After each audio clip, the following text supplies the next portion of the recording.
A Florida cop is apologizing for an incident that cost him his job. Port Canaveral Police Sergeant Ron King was reportedly fired after bringing target posters to a shooting range depicting the silhouette of a hooded figure in a sweatshirt carrying a bag of Skittles and a can of iced tea. Now, this is going to sound familiar because it is the resemblance of Trayvon Martin, all from that case when the 17-year-old was shot to death in February of 2012 by a neighborhood watch volunteer. Trayvon was in a hoodie carrying iced teas and Skittles. King appeared to explain his actions in a YouTube video posted over the weekend, but NBC has not verified this is indeed King. And the target was something that I viewed as an example of a no-shoot situation. While others have used it as a novelty, I view it as a tool for scenario-based firearms training.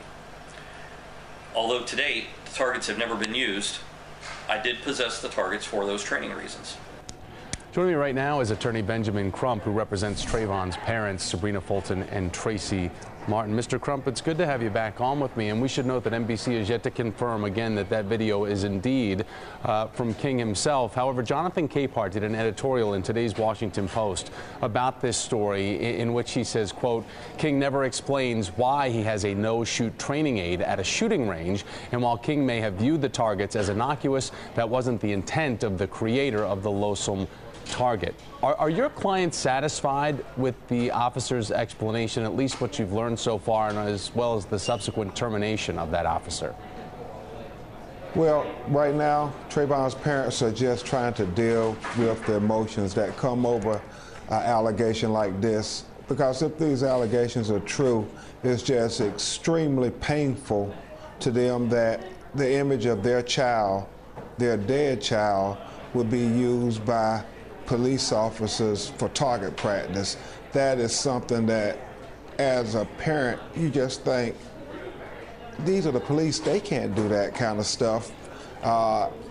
It's not acceptable for anybody, but certainly not police who are sworn to protect and serve all citizens. Mr. Crump, so the explanation in and of itself, you don't really buy the fact that he was trying to use those aids for officers in police training to think first before shooting by using what would have mimicked an example of what Trayvon was carrying the night that he was murdered and shot by Zimmerman? Well, we don't understand what benefit a target practice with Trayvon's image would be useful for in any scenario, especially by the police. So it's one of those things that if these allegations are true, Thomas, it is problematic on so many levels. It's problematic not only for Trayvon's parents, but also for the trust that the community must have with law enforcement agencies. This certainly affects that trust, and especially in the black community.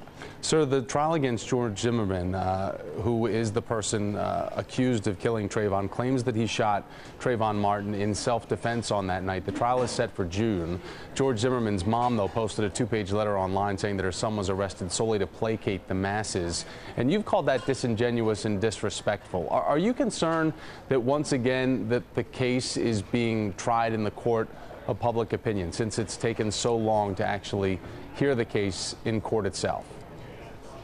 Well, I think it's disrespectful to the system that has afforded George Zimmerman every possible consideration that could be afforded to a killer of an unarmed child.